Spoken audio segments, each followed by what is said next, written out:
প্রিয় অষ্টম শ্রেণীর শিক্ষার্থীরা, আজকের ক্লাসে তোমাদেরকে স্বাগতম। আজকে আমরা তোমাদের গণিত বইয়ের অনুশীলনী 1-এর 4 নম্বরের যেই দুইটা অঙ্ক দেওয়া আছে এগুলো সমাধান করব। তো এখানে বলা হয়েছে তালিকার পাশাপাশি দুইটি পদের পার্থক্য বের করো এবং পরবর্তী দুইটি সংখ্যা নির্ণয় করো। এখানে যেই তালিকাটা দেওয়া আছে পাশাপাশি দুইটা পদের পার্থক্য বের করতে হবে এবং শেষের পরবর্তী দুইটা সংখ্যা লিখতে হবে। তো আমরা প্রথমে লিখব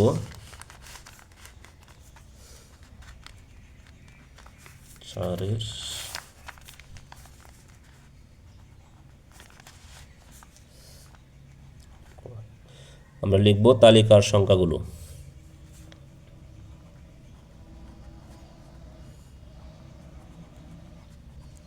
তালিকার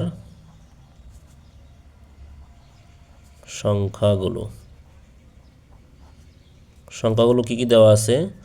ক নম্বরে ছিল 7, তারপরে ছিল 12, একটু ফাঁকা রেখে লিখবো আমরা।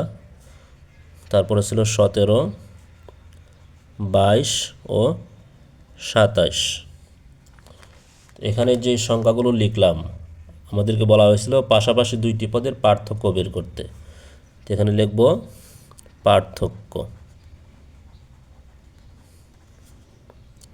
কত হয়। এই 7 এবং 12 এই দুইটার মধ্যে পার্থক্য হলো 12 থেকে 7 বাদ দিলে থাকে কত? 5। 17 থেকে 12 বিয়োগ করলে থাকে 5, এখানেও 5। এবং 17 এবং 22 এই দুইটার মধ্যে পার্থক্য 5। 22 এবং 27 এই দুইটার মধ্যে পার্থক্য 5। তাহলে দেখা যায় প্রতি ক্ষেত্রে কি যে পার্থক্যটা আমরা পাচ্ছি সেটা 5। অর্থাৎ এটাকে অন্যভাবে বিশ্লেষণ করলে আমরা দেখি এই 7-এর সাথে 5 যোগ করলে 12 হয়, 12-এর সাথে 5 যোগ করলে 17 হয়, 17-এর সাথে 5 যোগ করলে 22, 22-এর সাথে 5 যোগ করলে 27 হয়। তাহলে আমরা লিখব সুতরাং তালিকার পরবর্তী দুইটি সংখ্যা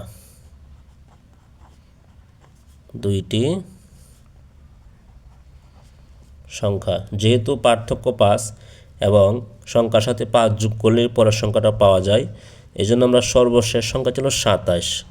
তো 27-এর সঙ্গে 5 যোগ করলে পরের সংখ্যাটা পেয়ে যাব।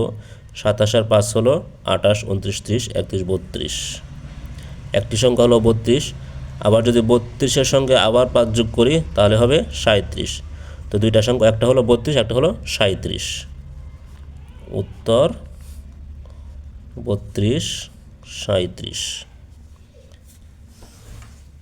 এবার আমরা খ নম্বর অঙ্কটি করি। খ নম্বরে যে সংখ্যাগুলো দেওয়া আছে লিখব তালিকার সংখ্যাগুলো।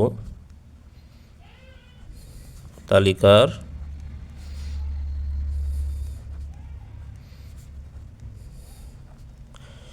সংখ্যাগুলো হলো 6, তারপর 17, 28, 39, 50। এখানে দেখি আমরা পার্থক্য কত হয়। 6 এবং 17 এই দুইটা সংখ্যার পার্থক্য হবে 11। 17 এবং 28 এই দুইটা সংখ্যার পার্থক্য হলো 11। 28 থেকে 39 এখানেও পার্থক্য 11। 39 থেকে 50 সেখানেও পার্থক্য 11। তাহলে প্রতি ক্ষেত্রে দেখা যায় পার্থক্য কত হইতেছে? 11 করে। যদি প্রতি ক্ষেত্রে পার্থক্য 11 করে হয় তাহলে পরবর্তী সংখ্যাগুলো কি হবে লিখব সুতরাং পরবর্তী দুইটি সংখ্যা। সর্বশেষ সংখ্যা ছিল 50। তো 50-এর সঙ্গে পার্থক্য ছিল 11 করে, আমরা 11 যোগ করে দেব। তো 11 আর 50 যোগ করলে হয় 61। একটি সংখ্যা হলো 61, আরেকটি সংখ্যা 61-র সঙ্গে 11 যোগ করলে হয় 1 আর 1 2, 6 আর 1 7, 72। তো এখানেও তালিকার পরবর্তী সংখ্যা দুইটি হলো 61 এবং 72। প্রিয় শিক্ষার্থীরা, আজকের ক্লাসটি এ পর্যন্তই। পরবর্তী ক্লাস দেখার আমন্ত্রণ জানিয়ে আজকের ক্লাস এখানেই শেষ করলাম।